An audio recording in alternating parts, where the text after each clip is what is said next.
അപ്പോഴേ നമുക്കിന്ന് ഒരു 1 kg സ്ട്രോബെറി കേക്ക് സ്ട്രോബെറിയുടെ സ്പഞ്ച് എങ്ങനെയാണ് ചെയ്തെടുക്കുന്നതെന്ന് നോക്കാമേ. ഒരു 4 മുട്ട, മീഡിയം സൈസുള്ള 4 മുട്ട എടുത്തിട്ടുണ്ട്.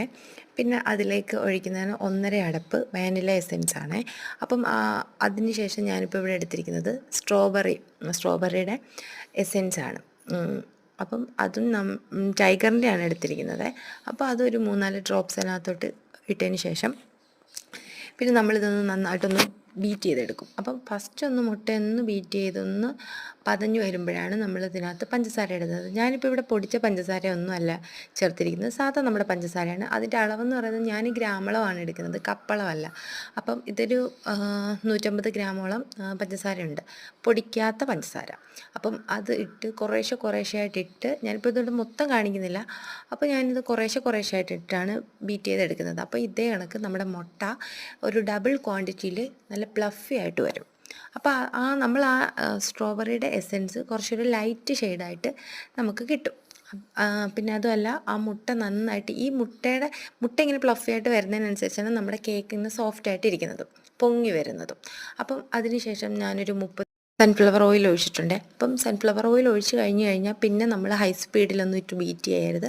അതിൻ്റെ ആ ഒരു ഫസ്റ്റ് സ്പീഡുണ്ടല്ലോ, ആ ഒരു ഫസ്റ്റ് സ്പീഡിലാണ് ബീറ്റ് ചെയ്തെടുക്കേണ്ടത്.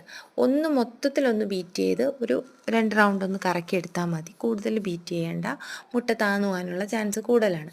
അപ്പം അതിൻ്റെ ഇടയ്ക്ക് നമ്മളൊരു 150 ഗ്രാം മൈദ ആണെങ്കിൽ ഒരു 3 ഗ്രാം ബേക്കിംഗ് പൗഡറും കൂടി കൂട്ടിയിട്ട് ഒന്ന് അരിച്ച് വെച്ചിട്ടുണ്ടായിരുന്നേ. അപ്പോൾ അതും കൂടി ഒന്ന് ഇട്ട് കൊടുത്ത്, പിന്നെ അതിൻ്റെ ഇടയ്ക്ക് ഒരു 50 മില്ലി പാലും നമ്മൾ എടുത്ത് വെച്ചിട്ടുണ്ടായിരുന്നു, തണുപ്പില്ലാത്തത്.